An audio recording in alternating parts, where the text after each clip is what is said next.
আমার আজকের রেসিপি পুঁই ডাঁটা দিয়ে হাতে মাখা মসুর ডাল।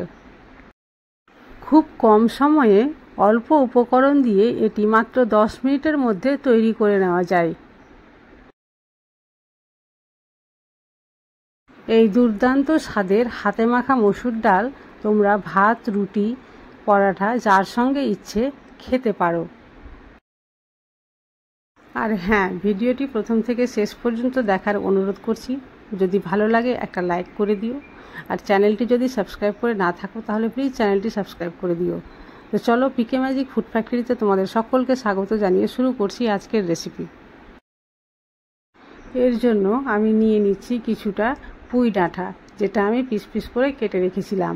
তারপরে নিয়ে নিচ্ছি হাফ বাটির মতো মসুর ডাল, কেটে রাখা পেঁয়াজ, কেটে রাখা আলু, 3-4টে কাঁচা লঙ্কা চেরা, আর 1 চামচ আদা রসুনের পেস্ট।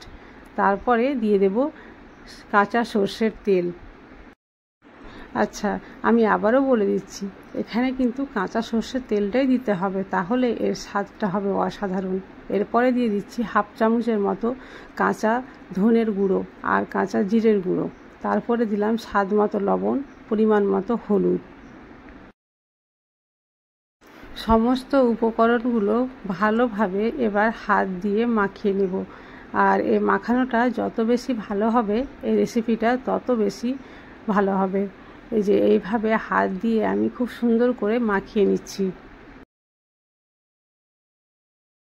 পিকে ম্যাজিক ফুড ফ্যাক্টরিকে তোমরা যদি ইনস্টাগ্রামে ফলো করতে চাও তাহলে ডেসক্রিপশানে লিংক দিয়ে রেখেছি, সেখানে গিয়ে অবশ্যই ফলো করতে পারো। প্রায় 2 মিনিট ধরে আমি এইভাবে মাখিয়েছি। তারপরে মাখার কাজটা কমপ্লিট হয়ে গেল। এবার আমি এখানে দিয়ে দেব পরিমাণ মতো জল। জল খুব বেশিও দেব না আর খুব কমও দেব না, যাতে এই রেসিপিটা গায়ে মাখা মাখা তৈরি হয়, সমস্ত ডাল আর ডাঁটাগুলো সেদ্ধ হয়ে যায় আর কোনো রকম জলও না থাকে।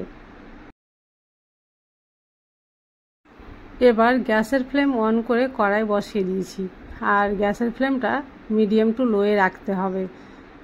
এই যে দেখতেই পাচ্ছ, আমার 5 মিনিটের মধ্যে ডালটা হাফ সেদ্ধ হয়ে গেছে। আর 5 মিনিট পরে জল শুকিয়ে এসেছে, আর দেখছো কতটা ঘন হয়ে গেছে। এবার আমি একটু ভালোভাবে নাড়াচাড়া করে নিচ্ছি। এরপরেই আমি দিয়ে দেব ঘি। এখানে আমি হাফ চামচের মতো ঘি দিয়েছি। ঘি দিয়ে ভালো করে মিক্স করে নিচ্ছি, আর তারপরে গ্যাসের ফ্লেম আমি বন্ধ করে দেব।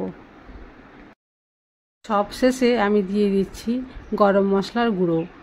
এটা তোমাদের পছন্দ না হলে স্কিপ করতে পারো, এর পরিবর্তে ধনেপাতা দিতে পারো। আজ তাহলে এই পর্যন্ত, কাল আবার দেখা হবে অন্য কোনো নতুন ভিডিওতে। ততক্ষণ পর্যন্ত তোমরা সবাই সুস্থ থাকো, ভালো থাকো।